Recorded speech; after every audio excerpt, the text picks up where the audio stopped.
اور پھر یہاں سے اب یہ اپنا ٹائم جو ختم ہوگا یہاں سے باہر نکلیں گے تو جس گیٹ سے نکلیں گے اسی کے بازو میں دوسرا گیٹ ہے جہاں پر حضور اکرم صلی اللہ علیہ وسلم کے روضے کی زیارت کے لیے ہم حاضر ہوں.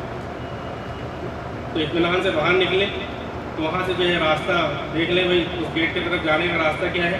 تو وہاں پر ہم جو ہے حاضر ہوں بالکل خوش و خضو کے ساتھ اطمینان کے ساتھ اور جو ہے اپنے اندر اپنی خطاؤں کو یاد کرتے ہوئے خوش و خضو کے ساتھ وہاں پر داخل ہوں. تو وہاں پر آپ دیکھیں گے جالی میں فوٹو میں بھی دیکھے ہوں گے ویڈیو میں دیکھے ہوں گے کہ آپ صلی اللہ علیہ وسلم کے روضے کے پاس جو ہے کچھ جالیاں بنی ہوئی ہیں جس میں 3 حلقے ہیں 3 دائرے بنے ہوئے ہیں. ایک بڑا دائرہ ہے جس میں حضور جو ہے بالکل حضور اکرم صلی اللہ علیہ وسلم کے چہرے کے سامنے یہاں پر کھڑے ہو کر اطمینان سے حضور اکرم صلی اللہ علیہ وسلم کی بارگاہ میں سلام پیش کریں. الصلاۃ والسلام علیکہ یا رسول اللہ. الصلاۃ والسلام علیکہ یا رسول اللہ. الصلاۃ والسلام علیکہ یا حبیب اللہ. الصلاۃ والسلام علیکہ یا خیر خلق اللہ. السلام علیکہ ایھا النبی ورحمۃ اللہ وبرکاتہ. اطمینان کے ساتھ پھر ہم سے ملاقات کرنے والوں نے رشتہ داروں نے درخواست کی تھی کہ جو حضور اکرم صلی اللہ علیہ وسلم کی بارگاہ میں ہمارا بھی سلام عرض کر دیں. تو کیا کہنے اتنا موقع نہیں رہتا کہ ہر ایک کا نام لیا جائے. یہ کہتے کہ یا رسول اللہ آپ پر جو ہے اللہ پر اور آپ پر ایمان رکھنے والوں نے آپ کی بارگاہ میں سلام پیش کیا ہے. یا رسول اللہ ان کے سلام کو قبول فرمائیں.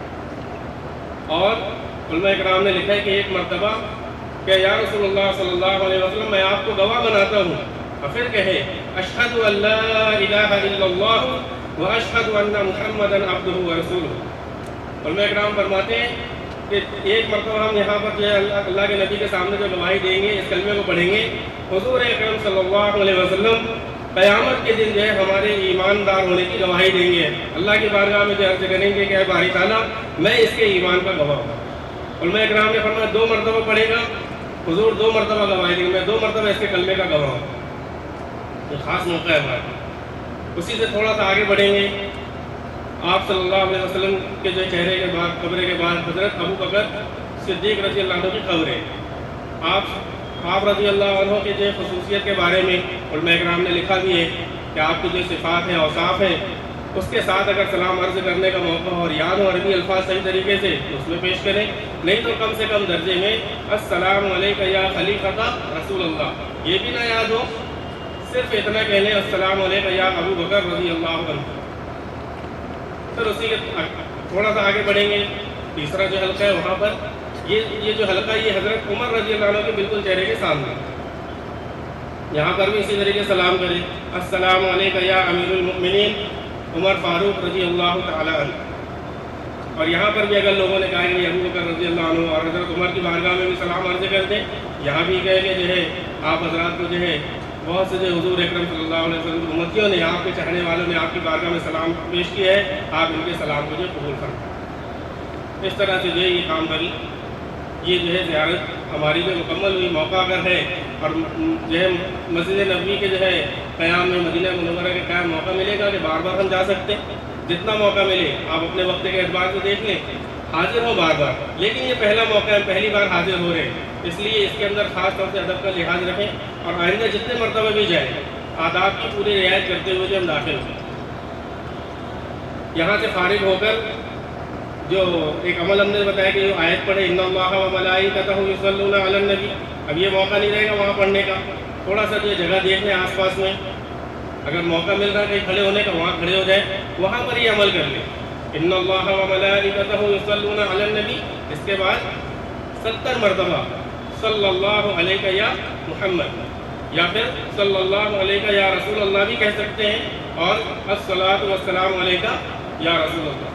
تو کوئی ایک درود شریف اس میں سے 70 مرتبہ پڑھ لیں انشاءاللہ. اور وہاں پر کھڑے ہو کر قبلے کے رخ ہو کر جو دعائیں کریں.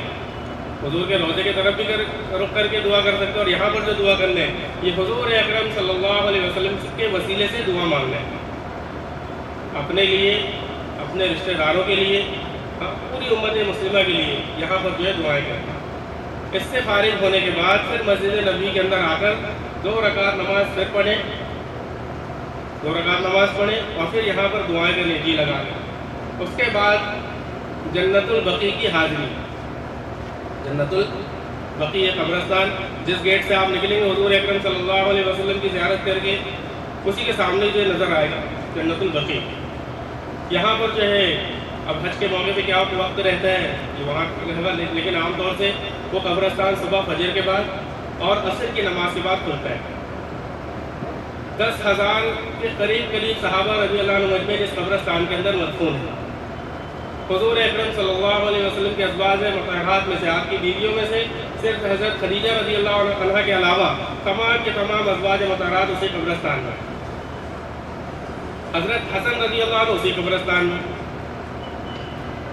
دائی حلیمہ اسی قبرستان میں، حضور اکرم صلی اللہ علیہ وسلم کے اکثر رشتہ دار حضرت عثمان رضی اللہ عنہ اسی قبرستان میں. آپ صلی اللہ علیہ وسلم نے فرمایا کہ عثمان جنت البقیع والوں کے جو سردار ہیں. اس قبرستان کا سردار کون ہے؟ حضرت عثمان غنی رضی اللہ عنہ. آپ نے فرمایا کوئی شخص جب جنت البقیع میں حاضر ہو تو پہلے حضرت عثمان رضی اللہ عنہ کی قبر پر حاضر ہو. لیکن اب وہ کچھ جو ہے نشانات تو باقی ہیں، لیکن اب کوئی جانکار ہوگا تو پتہ چلے گا کون سی خبر ہے. اور بھیڑ ہے تو اتنا موقع بھی نہیں ہوگا. وہاں پر جو خاص خبریں وہاں پر کچھ پولیس والے کھڑے ہوتے ہیں جس سے پتہ لگتا ہے کہ ہاں یہ کسی خاص کی ہے. اگر موقع مل جائے، معلوم ہو جائے، کوئی جانکار آدمی مل جائے تو اچھی بات ہے کہ اس کی بھی زیارت کر لیں. اس کے علاوہ ہر نماز کے بعد جب جنازہ لے کر جایا جاتا ہے اس وقت بھی یہ قبرستان کھلتا ہے. اگر جنازے کے ساتھ جائیں گے تب بھی اس میں داخلے کا موقع مل جائے گا.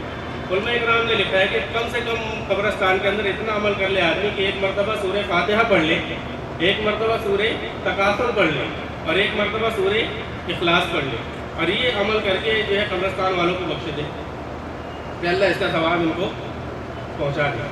کم سے کم اس عمل کو کر لے. اور ایک جگہ علماء اکرام نے فرمایا کہ اگر کوئی آدمی کسی بھی قبرستان میں جائے وہاں پر جا کر 11 مرتبہ سورہ اخلاص، کتنا؟ سورہ اخلاص قل هو اللہ احد 11 مرتبہ پڑھ لے اور اس قبرستان والوں کو اس کا ثواب دے، بخش دے، تو آدم علیہ السلام سے لے کر آج تک جتنے لوگ دفن کیے گئے ہیں اللہ تعالیٰ ان سب کے برابر جو اس کو ثواب عطا فرمائے. ایک عمل ہے. تو جس قبرستان میں بھی جائے یہ عمل کر لیں. جنت البقیع کے قریب ہی پیچھے کے حصے میں آپ کو وہاں سے ہی نظر آ جائے گی ایک مسجد ہے، مسجد اجابہ، یعنی قبولیت کی جگہ. یہاں حضور اکرم صلی اللہ علیہ وسلم نے اپنی امت کے لیے 3 دعائیں مانگی. 3 دعائیں مانگی کہ اے اللہ میری امت قحط سالی سے ہلاک نہ ہو. دوسری دعا، اے اللہ یہ امت، میری پوری امت اجتماعی طور پر ایک ساتھ ہلاک نہ ہو. تیسری دعا، اے اللہ میری امت میں آپس میں جھگڑے نہ ہوں. حضور اکرم صلی اللہ علیہ وسلم نے فرمایا میری پہلی 2 دعائیں قبول ہوئیں، تیسری دعا اللہ تعالیٰ نے قبول نہیں فرمائی. یہ اللہ تعالیٰ کی حکمت ہے، مصلحت ہے کہ کیا تھی. تو اللہ تعالیٰ نے تیسری دعا دی مسجد اجابہ. اس کے بعد ہے خاص مسجد قباء. حضور اکرم صلی اللہ علیہ وسلم جب مکہ سے مدینہ ہجرت کر کے آ رہے تھے تو آپ صلی اللہ علیہ وسلم نے اس مسجد قباء جس جگہ پر ہے یہاں پر آپ نے قیام فرمایا 14 دن. کتنے دن ٹھہرے؟ 14 دن. اس مسجد کو آپ صلی اللہ علیہ وسلم نے خود بنایا، آپ نے اس کی بنیاد رکھی. یہ تقریباً جو ہے مدینے سے 2 میل دوری پر ہے. مسجد نبوی سے تقریباً 2 میل کی دوری پر. تو یہاں پر جو ہے زیارت کے لحاظ سے اس مسجد کے بارے میں فرمایا کہ مسجد قباء میں 2 رکعت نماز پڑھنے کا جو ہے اجر و ثواب ایک کامل عمرہ کے برابر ہے. یہاں پر 2 رکعت پڑھنا عمرہ کا ثواب رکھتے ہیں. یہاں پر جو نماز ادا کریں. اس کے علاوہ بھی یہاں کے قیام میں جب موقع مل جائے تو ہمیں تو خاص طور پہ اس چیز کا دھیان رکھنا ہے، مدینے کی جتنی بھی زیارت کے لیے جائیں گے ہمیں اس بات کا جو خیال رکھنا ہے کہ ہماری ساری نمازیں جو ہے مسجد نبوی میں ہوں. فرض نمازیں جو ہیں وہ تو مسجد نبوی میں ہوں. باقی زیارتوں کے لیے جائیں گے دوسری مسجدوں میں، وہاں نفل نماز ادا کریں گے. مسجد قباء کی زیارت، اس سے جو ہے پھر قریب میں ہی ہے مسجد جمعہ. جب حضور اکرم صلی اللہ علیہ وسلم مسجد قباء سے مدینے کی طرف بڑھے ہیں تو یہاں پر جو ہے جمعہ کا دن تھا. ایک جو قبیلہ تھا یہاں پر جمعہ کا دن پڑا اور یہ جو ہے پہلی جمعہ کا حکم آیا یہاں پر. یہ پہلی جمعہ کی نماز تھی. اس بستی کے اندر آپ صلی اللہ علیہ وسلم نے جمعہ کی نماز ادا فرمائی. آج وہاں پر مسجد ہے، مسجد جمعہ کے نام سے. اس کی زیارت کے لیے بھی جائے.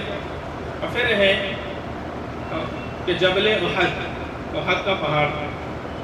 حضور اکرم صلی اللہ علیہ وسلم نے اس پہاڑ کے بارے میں فرمایا کہ یہ پہاڑ بھی ہم سے محبت کرتا ہے اور ہم بھی اس سے محبت کرتے ہیں.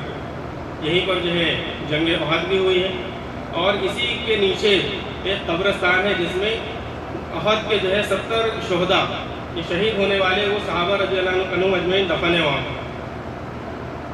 تو قبر نظر نہیں آئے کہ پورا جو ہے پلین میدان ہے، چاروں طرف سے جو ہے جالیاں لگی ہوئی ہیں، لیکن آپ کو پتہ چل رہا ہے یہ قبرستان ہے. یہاں پر آپ صلی اللہ علیہ وسلم کے جو ہے حقیقی چچا حضرت حمزہ رضی اللہ عنہ بھی دفن ہے.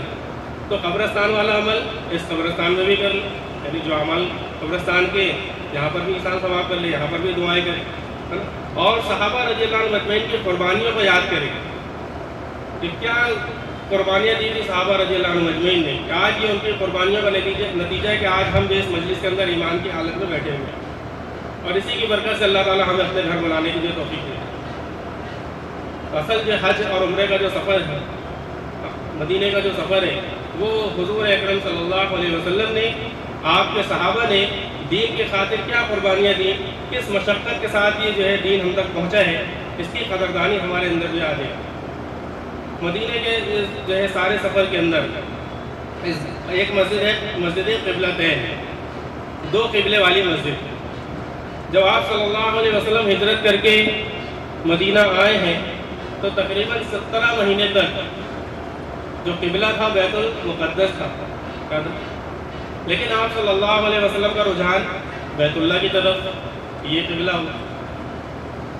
تو جو ہے قرآن پاک میں اللہ تعالیٰ نے اس کا تذکرہ کیا کہ یا نبی اللہ، ہم آپ کے جو ہے بار بار چہرے کو آسمان کی طرف اٹھنا دیکھ رہے ہیں، ہم بہت جلد آپ کو جو ہے آپ کی جو چاہت ہے اس طرف رخ کرنے کا حکم دے دیں. پھر ایک مرتبہ نماز کے موقع پر ہی آپ نماز پڑھ رہے ہیں، نماز میں اللہ کا حکم آ گیا، اے میرے حبیب اپنا چہرہ جو ہے بیت اللہ کی طرف کر لیجیے، آپ نماز میں گھوم گئے. اس لیے 2 محراب بنی ہوئی اس میں. تو جو پہلی والی جو محراب ہے بیت المقدس کی طرف، وہ محراب اوپر کی طرف کر دی گئی، وہاں سے دروازہ بنا دی گئے تو داخل ہونے کی جگہ اوپر کی طرف محراب ہے. آپ جائیں گے تو دیکھیں گے انشاءاللہ. یہ جو ہے مسجد قبلتین، اس کی زیارتیں یہاں پر ہمارے نبی صلی اللہ، یہ تو بالکل نشاندہی ہے کہ ہمارے نبی کے قدم تو یہاں ہر حال میں پڑے ہوئے. تو ان آداب کے ساتھ، خوش و خضو کے ساتھ ان زیارات کو کریں. زیارتیں اور بھی، لیکن خاص زیارتیں بس ان مسجد کے اور ان مقامات کی. اور مدینہ کے قیام کے اندر خاص طور پر جو فضیلت ہے وہ 40 نمازوں کو مسجد نبوی میں پڑھنے کی. 8 دن میں جو ہے 40 نمازیں ہماری پوری ہوں گی. حضرت انس رضی اللہ عنہ روایت کرتے ہیں کہ حضور اکرم صلی اللہ علیہ وسلم نے فرمایا کہ جو شخص میرے اس مسجد کے اندر 40 نمازیں اس طرح سے پڑھے کہ اس کی ایک نماز کی فوت نہ ہو، تو اللہ تعالیٰ اس کو 3 پروانے عطا فرماتے ہیں. 3 پروانے پکا جو اس کو سرٹیفکیٹ مل رہا ہے. کیا مل رہا؟ پہلا کہ اللہ تعالیٰ کے کسی عذاب میں یہ مبتلا نہیں ہوگا. دوسرا جہنم کے عذاب میں مبتلا نہیں ہوگا. عذاب صرف جہنم میں نہیں ہے، عذاب دنیا میں بھی ہے، آخرت میں بھی، دوسرے طریقے سے بھی ہے. تو اللہ تعالیٰ ہر قسم کے عذاب سے اس کو جو ہے نجات عطا فرمائیں گے. دوسرا جو اللہ تعالیٰ دیں گے جہنم کے عذاب سے اس کی جو حفاظت فرمائیں گے. تیسرا یہ کہ اللہ تعالیٰ اس کو نفاق سے نجات عطا فرمائیں گے کہ یہ شخص جو ہے منافق نہیں ہوگا، یعنی اس کے دل کے اندر اسلام کے بارے میں، ایمان کے بارے میں کوئی شک پیدا نہیں ہوگا. دل کے اندر شک کا نام ہی نفاق ہے. کیا ہے؟ تو اللہ تعالیٰ ان چیزوں سے جو بری کریں گے. یہ جو ہے نمازوں کا خاص جو ہے اہتمام کیا جائے. اور علماء کرام فرماتے ہیں کہ 5 کام کی نیت پہلے سے کر لیں. 5 کام کی نیت. ایک تو یہ کہ انشاءاللہ مدینے کے اندر پوری جو ہے طاقت کے ساتھ اس بات کا اہتمام کریں گے کہ انشاءاللہ ہر گناہ سے بچنے کی کوشش کریں گے. کیا کریں؟ گناہ سے بچنا. دوسرا کام سنتوں کا اہتمام. کیا کریں؟ سنتوں کا اہتمام کریں. تیسرا کام درود شریف کا اہتمام. چوتھا کام قرآن پاک کی تلاوت. جیسے بیت اللہ میں 1 لاکھ نیکی ہے نا، مسجد نبی میں 50,000 نیکی. ایک قرآن پورا کر لیں گے تو 50,000 قرآن پورا کرنے کا ثواب ملے گا. زیادہ سے زیادہ کوشش کریں مدینے کے اندر اپنا وقت مسجد نبوی کے اندر گزاریں.